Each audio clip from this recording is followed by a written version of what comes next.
निश्चित तौर पर उपचुनाव की घोषणा कभी भी संभव है। भारतीय जनता पार्टी ने पहले भी जमीनी स्तर पर अपनी तैयारियां पूरी की है। ये सारे चुनाव भारतीय जनता पार्टी सातों के साथ चुनाव जीते, इसके लिए आज कोर कमेटी बैठी है।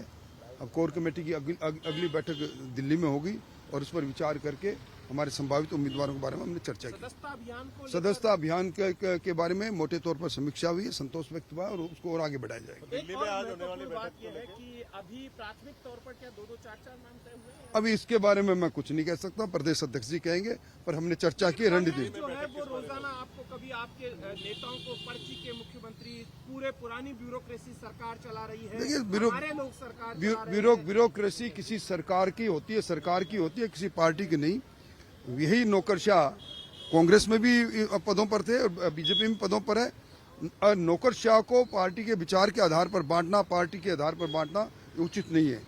ये पारदर्शी प्रशासन को रोकने का एक तरीका है, इसको मैं निंदा करता हूँ। पूर्व मुख्यमंत्री अशोक गहलोत भी अब लगातार घेरने लगे हैं। बीमारी से ठीक हुए उसके बाद डोटासरा तो लगातार घेर ही रहे थे आपको, कई मुद्दे के बाद एक मुद्दे। मैं कहता हूँ कांग्रेस ने शासन छोड़े हुए 10 महीने हुए हैं। वो किस्सा कुर्सी का कांग्रेस, भ्रष्टाचार में डूबी हुई कांग्रेस और सचिवालय तक में पैसे मिल गए, वो लोग किस मुंह से बात कर रहे हैं?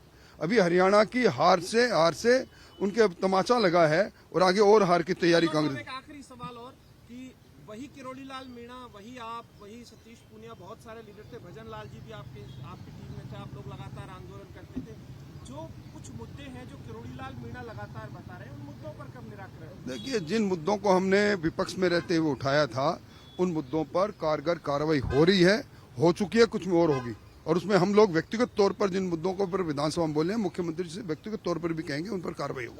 दिल्ली में शाम को मीटिंग होने वाली है, उसको लेके कुछ कहेंगे? सही तरीके से चुनकर बयान दिया, उनके पर धरना दे रहे हैं। भाई देखिए, जिन्होंने गड़बड़ की, ये दोष उनका है। जिन्होंने गड़बड़ नहीं की, उनके खिलाफ कार्रवाई करे नहीं करे, मेरा अपना दृष्टिकोण है कि इसके अंदर जिन लोगों ने अनफेयर मींस यूज करके पदों को प्राप्त किया, उनके खिलाफ तो कार्रवाई होनी चाहिए। जिन्होंने नहीं किया, उनके खिलाफ कार्रवाई नहीं होनी चाहिए। राजस्थान को लेकर जो शाम को दिल्ली में बैठक होने वाली है, उसका क्या एजेंडा है? बैठक आहूत हुई है, वो तो एजेंडा पता लगेगा बैठक में जाने के बाद।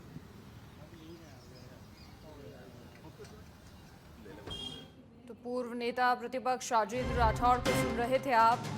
जिस तरीके से पूरा मंथन हुआ है उपचुनाव को लेकर, साफ तौर पर उन्होंने कहा कि जीत निश्चित तौर पर होगी और उसकी कोशिश लगातार की गई है पार्टी की ओर से। ग्राउंड वर्क पूरा किया गया है और अब क्योंकि ये बैठक खत्म हो गई है तो निश्चित तौर पर आज रात को दिल्ली में जो बीजेपी की बड़ी मीटिंग होने वाली है उपचुनाव को लेकर, जिसमें बीजेपी अध्यक्ष जेपी नड्डा, गृह मंत्री अमित शाह मौजूद रहेंगे और साथ ही सीएम भजन लाल शर्मा भी अपने गुजरात दौरे से वापस लौटकर मीटिंग में शामिल होंगे।